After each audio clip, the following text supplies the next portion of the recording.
सोचिए, अगर एक दिन आपकी पूरी दुनिया टूटने लगे, आपको अजीब सपने आने लगे, आंखों के सामने ऐसे दृश्य दिखने लगे जो किसी हॉरर फिल्म से कम न हो, और सबसे डरावनी बात, आप स्वयं साइकोलॉजी की दुनिया के सबसे बड़े विशेषज्ञों में से एक हैं। ये कहानी है कार्ल यूंग की, एक ऐसे इंसान की जिसने हजारों लोगों के मन को समझा, लेकिन एक समय ऐसा आया जब उन्हें लगा कि शायद वे अपना ही दिमाग खो रहे हैं। और इसी अंधेरे से जन्म हुआ एक ऐसी किताब का जिसे आज हम द रेड बुक के नाम से जानते हैं।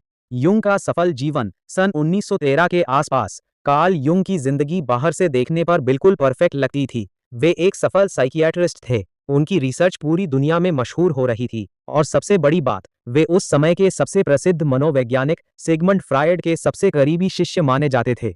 कई लोग तो यूंग को फ्रायड का उत्तराधिकारी भी मानते थे। सब कुछ ठीक चल रहा था, लेकिन यूंग के अंदर कुछ और ही चल रहा था। एक ऐसी बेचैनी जिसका कोई नाम नहीं था, एक ऐसा एहसास जैसे उनकी जिंदगी में कोई बहुत जरूरी चीज गायब हो। फ्रायड से अलग होने का फैसला, यूंग और फ्रायड की दोस्ती मनोविज्ञान की दुनिया की सबसे प्रसिद्ध पार्टनरशिप्स में से एक थी। लेकिन धीरे धीरे उनके विचारों में अंतर बढ़ने लगा। फ्रायड हर चीज को यौनिक इच्छाओं और अवचेतन प्रवृत्तियों के जरिए समझाते थे। यूंग को लगता था कि इंसान उससे कहीं ज्यादा जटिल है। उनके हिसाब से मानव मन में आध्यात्मिकता, पौराणिक कथाएं और प्रतीक भी उतने ही महत्वपूर्ण हैं। आखिरकार दोनों अलग हो गए। ये फैसला यूंग के लिए आसान नहीं था। फ्रॉयड सिर्फ उनके गुरु नहीं थे, वे एक दोस्त, एक मार्गदर्शक और कई मायनों में पिता तुल्य भी थे। उनसे अलग होना यूंग के जीवन का एक बहुत बड़ा भावनात्मक झटका था।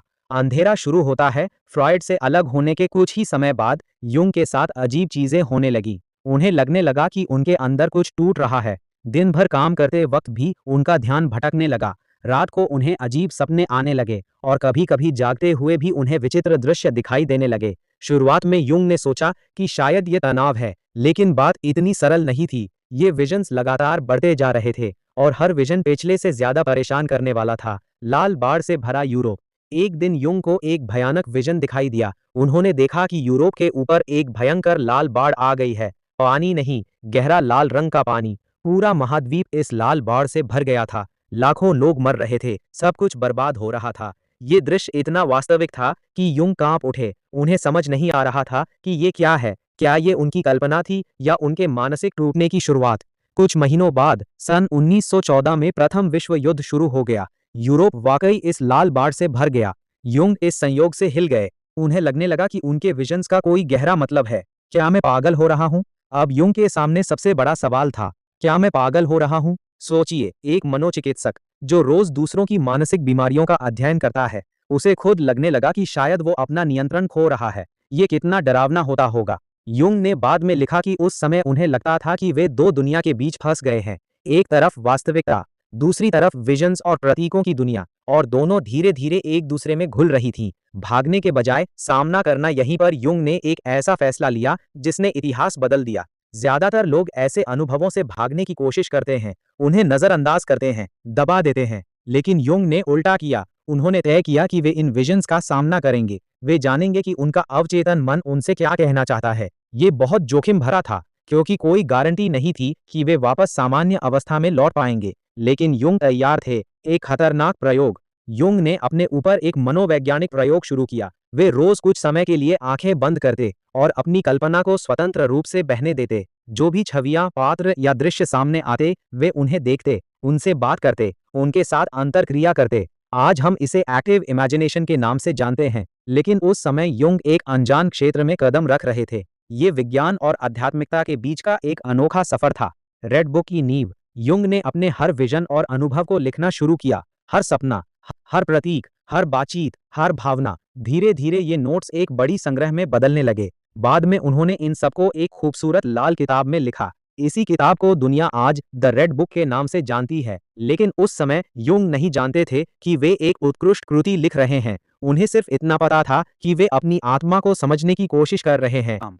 क्या होगा अगर मैं कहूं कि तुम खुद को जितना जानते हो, वास्तव में तुम उससे कहीं कम जानते हो। तुम्हारे अंदर एक दूसरा चेहरा भी छिपा है। एक ऐसा चेहरा जिसे तुम दुनिया से तो क्या, खुद से भी छुपाते हो। तुम अपने आप को अच्छा, शांत और समझदार मानते हो, लेकिन तुम्हारे भीतर गुस्सा है, ईर्ष्या है, डर है, और कुछ ऐसी इच्छाएं भी हैं जिन्हें तुम स्वीकार करने से डरते हो। कार्ल युंग इसी छिपे हुए हिस्से को कहते थे द शैडो। और द रेड बुक में युंग का सबसे खतरनाक और सबसे जरूरी सामना इसी शैडो से हुआ। जुंग के अनुसार शैडो कोई बाहरी राक्षस नहीं है।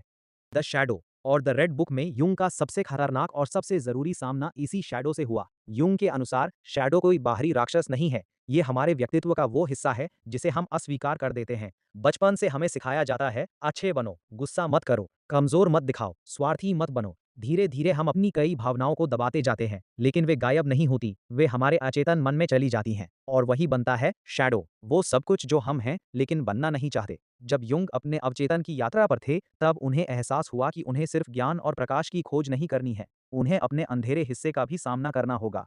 उन्होंने अपने अंदर अहंकार देखा, डर देखा, मान सम्मान खोने की चिंता देखी और सबसे मुश्किल बात, वे खुद को दूसरों से ज्यादा बुद्धिमान समझने लगे थे।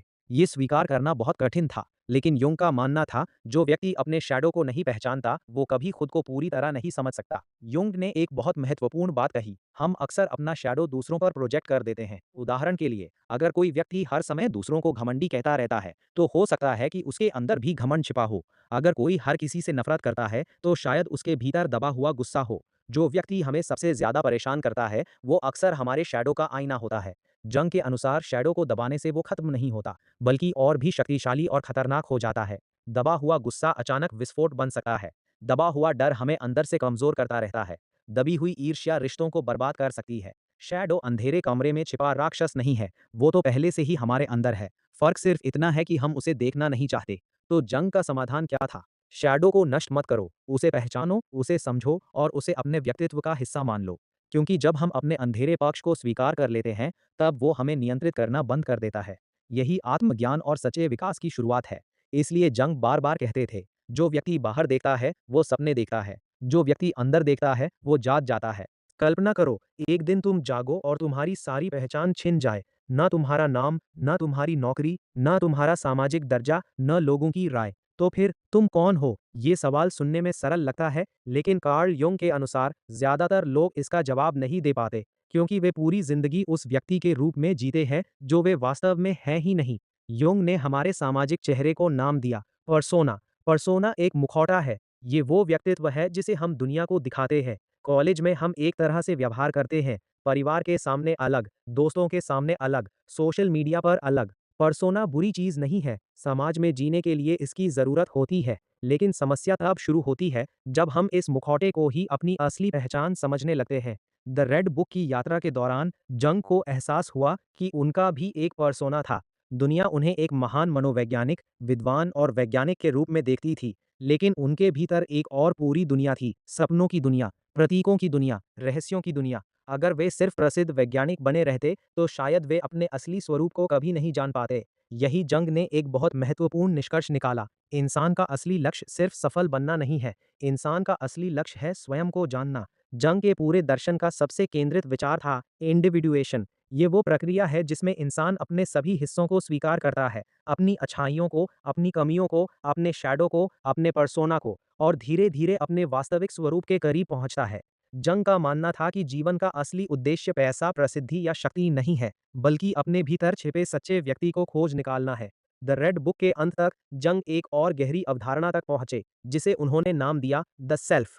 सेल्फ हमारे व्यक्तित्व का सबसे गहरा और पूर्ण रूप है। ये अहंकार से बड़ा है, पर्सोना से बड़ा है, शैडो से भी बड़ा है। ये हमारे अस्तित्व का केंद्र है। जब व्यक्ति अपने सभी हिस्सों को समझ और स्वीकार लेता है, तब वो सेल्फ के करीब पहुंचता है और तभी उसे भीतर की सच्ची शांति मिलती है। जंग जानते थे कि लोग इस किताब को गलत समझ सकते हैं। कुछ इसे पागलपन कहेंगे, कुछ आध्यात्मिक पुस्तक मानेंगे, कुछ इसे सिर्फ कल्पना की कहानी कहेंगे। इसलिए उन्होंने इसे अपनी जिंदगी में प्रकाशित नहीं किया। उनकी मृत्यु के कई दशकों बाद 2009 में द रेड बुक दुनिया के सामने आई, और तब लोगों को पता चला कि आधुनिक मनोविज्ञान के कई बड़े विचारों की जड़ें इसी किताब में थीं। द रेड बुक हमें कोई आसान जवाब नहीं देती, ये हमें सवाल देती है। क्या हम वास्तव में खुद को जानते हैं? क्या हम अपने शैडो को पहचानते हैं? क्या हम सिर्फ एक पर्सोना बनकर जी रहे हैं, या हम अपने असली स्वरूप की खोज पर निकले हैं? कार्ल यंग की यात्रा हमें ये सिखाती है कि सबसे बड़ा रहस्य बाहर की दुनिया में नहीं है, सबसे बड़ा रहस्य हमारे अपने मन के अंदर छिपा हुआ है।